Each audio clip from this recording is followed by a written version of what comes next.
Agora são 8h38. Vamos falar de educação, dessa crise, né, que acontece aí no Ministério da Educação e também sobre o futuro do Fundeb. A gente está aqui em nossos estúdios com a Sônia Krupa, ela que é professora doutora da Faculdade de Educação da USP. É um prazer recebê-la, Sônia. Bom dia. Bom dia Marilu, Glauque, bom dia para todo mundo que assiste essa brava televisão, guerreira.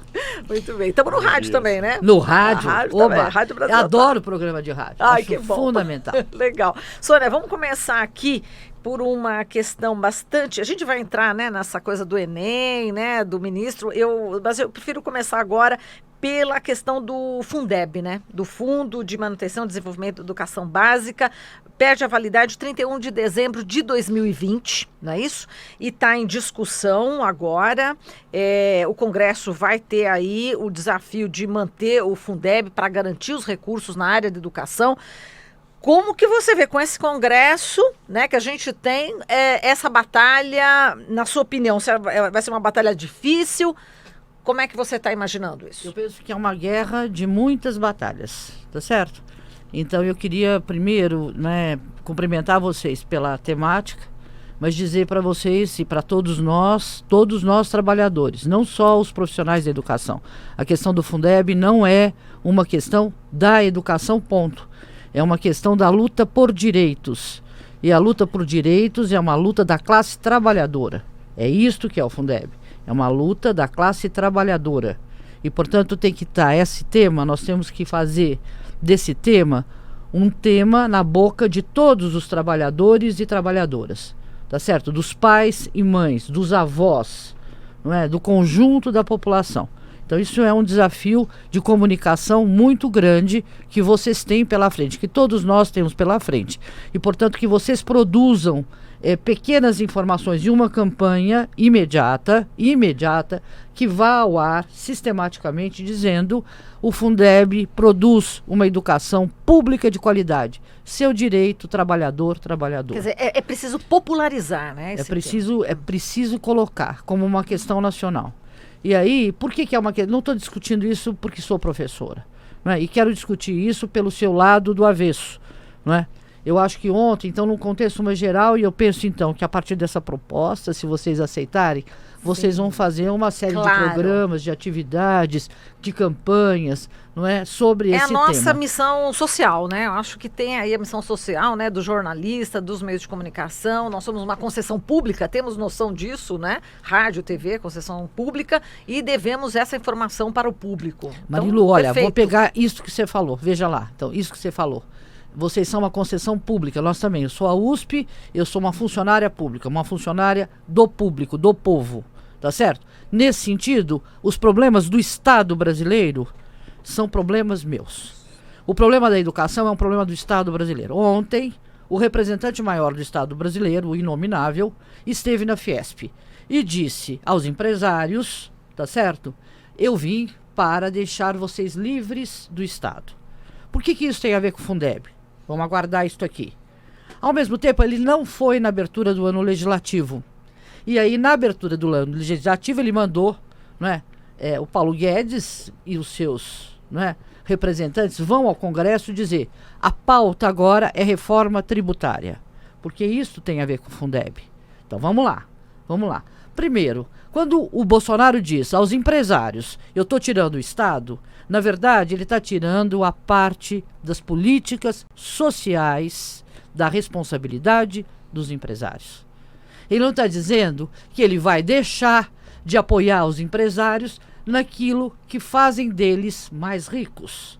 Ele não está dizendo que ele vai apoiar um sistema financeiro que privilegie bancos. Tá certo? Ele não vai dizer isso. Pelo contrário, ele está dizendo: a parte de encargos que garante direitos, eu estou tirando de vocês. Tá certo?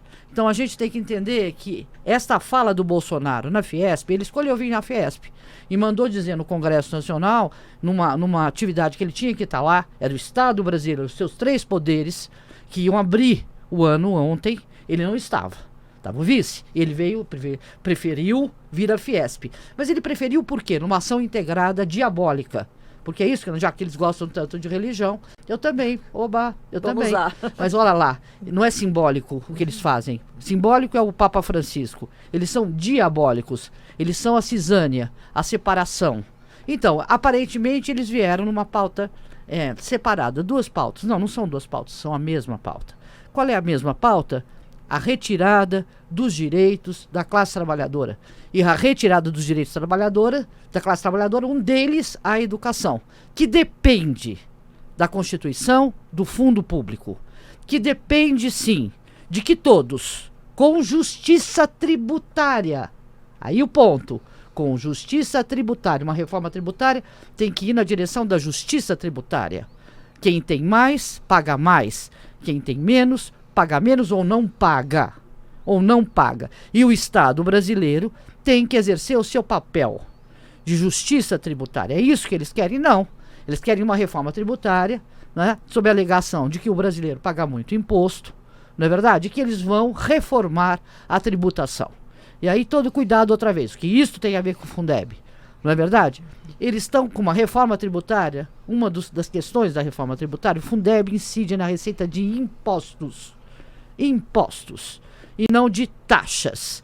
Se eu tiver uma reforma tributária que privilegie taxas, eu comprometo o fundo. Tá certo? Então veja como nós temos que avançar na discussão. Avançar para compreender isso. Eu vou dar um exemplo sobre isso. Por exemplo, a cidade de Aparecida. Não é verdade? Nossa Senhora de Aparecida. Vamos lá para os santos que nos ajudem. Olha lá. É uma cidade que tem um banco embaixo da Basílica. Claro. Tá certo? É uma cidade que tem taxa de ambulante a DDL. O dinheiro que é arrecadado de taxa dos ambulantes pela prefeitura vai para a educação? Claro que não. Claro que não. Tá certo? Então, compensação. Olha lá. Santana do Paraíba. Tá certo? Que tem Alphaville. Não é verdade? Que tem o IPTU. O IPTU é um imposto sobre o qual incide o recurso para a educação? Sim. Santana do Paraíba tem um orçamento que vamos conversar, tá certo? Para a educação, vamos conversar. Então, é preciso primeiro, discutir integrado o fundo público, primeiro, como ele se compõe e qual é o papel do fundo público. O papel do fundo público, já que todos nós assistimos televisão, nós temos que assistir o Robin Hood, Glauco. Lembra do Robin Hood? Sim. Também podemos assistir a Maria Bonita, não é verdade? Temos que assistir o Cangaço. Temos que discutir que estes chamados bandidos sociais tiravam dos ricos para dar aos pobres. E eram chamados de bandidos. Não é? Na verdade, eles eram efetivamente defensores de uma justiça tributária. Nós temos que defender justiça tributária nesse país, porque ela é um elemento de combate à desigualdade. E a constituição do fundo público depende de uma justiça tributária. E o dinheiro da educação depende do fundo público. Então, o que o Bolsonaro está fazendo? Ele está destruindo dois direitos que oneram o fundo público. O Paulo Guedes. Um, a saúde. Agora, dois, a educação. Não sei se eu dei E aí, assim, o que é o Fundeb? O Fundeb é uma vinculação de uma parte do fundo público para a educação. E daí está vinculado, eu estou sem aliança. Quando eu ponho aliança no dedo, é meu vínculo com o meu companheiro, né? A demonstração do meu vínculo. Então, quando eu coloco um percentual do fundo público para a educação, eu estou construindo um vínculo, estou dizendo, é uma política prioritária do fundo público, tem que ir sistematicamente tanto para a educação. Política de Estado, né? É uma política de Estado. E aí eu não sei se eu posso ir falando tudo isso sem parar, e se está claro, né? Vocês têm que me ajudar. Vai lá, Glauco. Não, Sônia, então, eu queria fazer inclusive para explicar assim, mais detalhadamente. Nesse caso, a gente tem uma proposta da deputada Dória Rezende, né, que aumenta a contribuição à participação da União. O governo não quer que aumente, ou se for para aumentar, vai aumentar muito marginalmente. A gente sabe que a arrecadação, inclusive, tem caído. A gente tem a lei do teto. Tem ainda essa perspectiva da reforma tributária que, como você falou, pode diminuir o peso dos impostos para aumentar, por exemplo, relativamente o peso de taxas e contribuições, ou seja, iria menos dinheiro para o Fundeb. Dado que a gente tem toda uma desigualdade em termos educacionais para ser corrigida aqui no Brasil, são perdas simultâneas, na verdade, no financiamento da educação e na garantia de uma educação de qualidade. Faz parte do projeto. Isso, estelionato eleitoral, se é uma coisa que a gente tem que dar medalhinha pro Bolsonaro, ele não fez. Ele desde o começo diz isto. E ontem os seus asseclas disseram que o ministro da Educação não cai. Ele representa uma política de direita. Eles são de direita, uma política conservadora. Então, e o Paulo Guedes diz, desde a sua primeira fala como ministro, que ele representa o Chicago's Boy. Não é verdade? Se a gente pegar a primeira fala do ministro da Economia, ele fala de voucher. Tá certo? Ele fala de desresponsabilização do Estado. Tá certo? Então, eu acho que a gente aí está pisando em ovos com esse Congresso. Tá certo? Porque os projetos podem ter um lado. Acho que a primeira luta que a gente tinha que fazer era tirar prazo de validade do Fundeb. Ele é válido para sempre. Exato. Acho que é a primeira coisa, que é simples. Tá certo? Acho que a gente tinha que atacar agora. O problema é que nós temos que olhar o peixe e o gato. Porque se a gente fizer isso e não olhar como anda a carruagem na reforma tributária. E como anda, mais uma coisa, gente, vamos conversar, a financiarização das coisas. Porque eu venho do ABC, por isso que eu acho que vocês têm que fazer uma pauta integrada para discutir educação, e isso é uma coisa da classe trabalhadora, né? De novo, da Constituição do Fundo Público.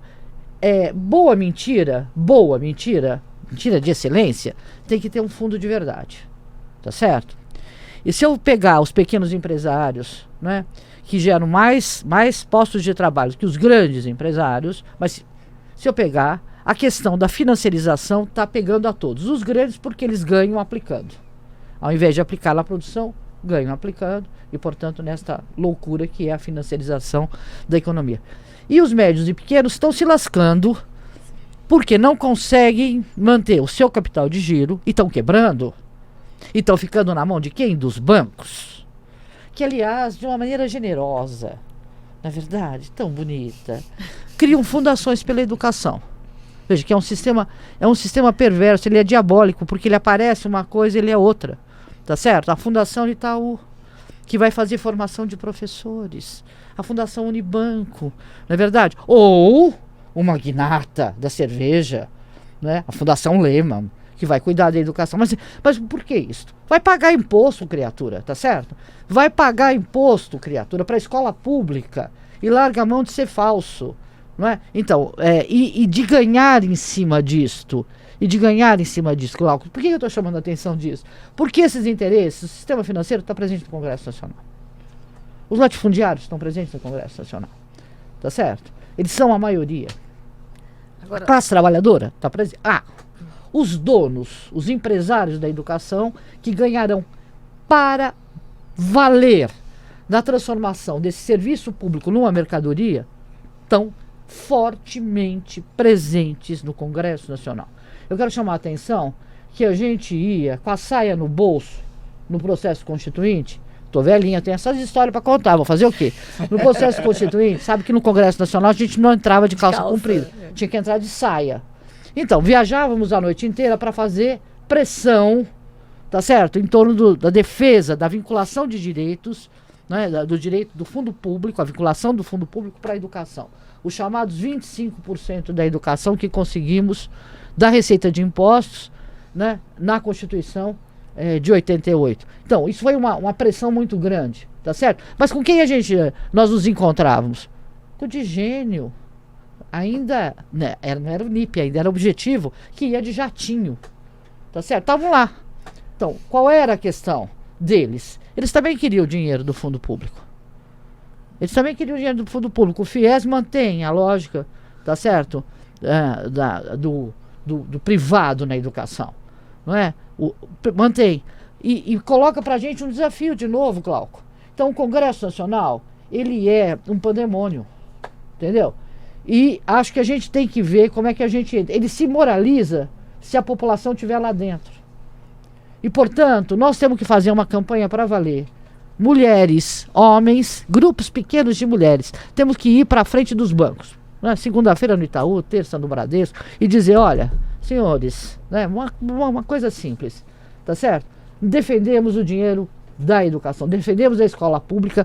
Parem de explorar a classe trabalhadora. Eu acho que é uma mensagem para os bancos, tá Tá certo? Nós temos que dizer isso para os bancos. Né? E talvez a gente tenha uma aliança com os pequenos empresários nessa coisa contra os bancos. Em defesa do fundo público. Né? Nós defendemos o fundo público. Nós defendemos. E aí temos que fazer outras campanhas. Né? A Dilma colocou, e essa era uma coisa lindíssima, o petróleo, que é nosso, uma parte era para a saúde, uma parte substantiva para a saúde, do pré-sal e para a educação. Não é verdade? Era a condição dos 10% do produto interno bruto para a educação brasileira, que nós precisamos. Nós não podemos abandonar esta luta. Entendeu, Glauco? E temos que enfrentar a complexidade do Congresso Nacional.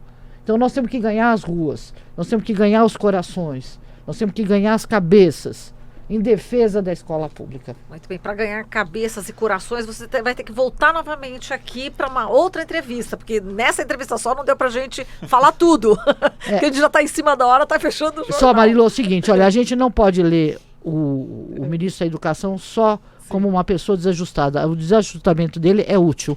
Nós não temos que ficar louco aqui. Perfeito. Tá bem? Tá Na ótimo. Coisa do Enem que nós não discutimos, eles deram um tiro no pé. Porque Foi. eles afetaram a tal da classe média que, de uma maneira incauta, os defende. Mas agora vamos ficar atentas, né? A classe média vai ficar um pouquinho mais atenta com a loucura, não é? Do Enem. Então, isto é uma coisa para vocês, para a gente voltar a discutir. A gente volta a discutir, a gente inclui naquela lista de filmes o Bacurau, também é importante, né? Para todo mundo ver. Com certeza, Não é? Pra Oba. gente se armar realmente, ficar na resistência, Com né, certeza. Sônia? E vamos, né? E vamos animado, é verdade? E vamos É isso. animado. E vamos animado que a É luta isso aí. continua e é uma guerra. É verdade. Várias batalhas. Tá certo, Sônia. A gente aguarda você realmente em breve, novamente aqui no estúdio, para a gente aprofundar essa questão do Fundeb, porque sem ele está em risco a questão da educação, as escolas. Imagina as pessoas que Os só municípios têm- não suportarão. Exatamente. Vai acabar a escola. Os Vai acabar a municípios escola, não é? suportarão. Pode acabar, E por extinguir. que não suportarão? Tem que ter uma pauta sobre isso. Tá certo? Sim, Os vamos lá. prefeitos não suportarão. Maravilha, você volta, hein? Eu e muitos colegas que estão na luta, muitos trabalhadores da educação. A gente volta a conversar então. Falamos aqui com a Sônia Krupa, ela que é professora doutora da Faculdade de Educação da USP.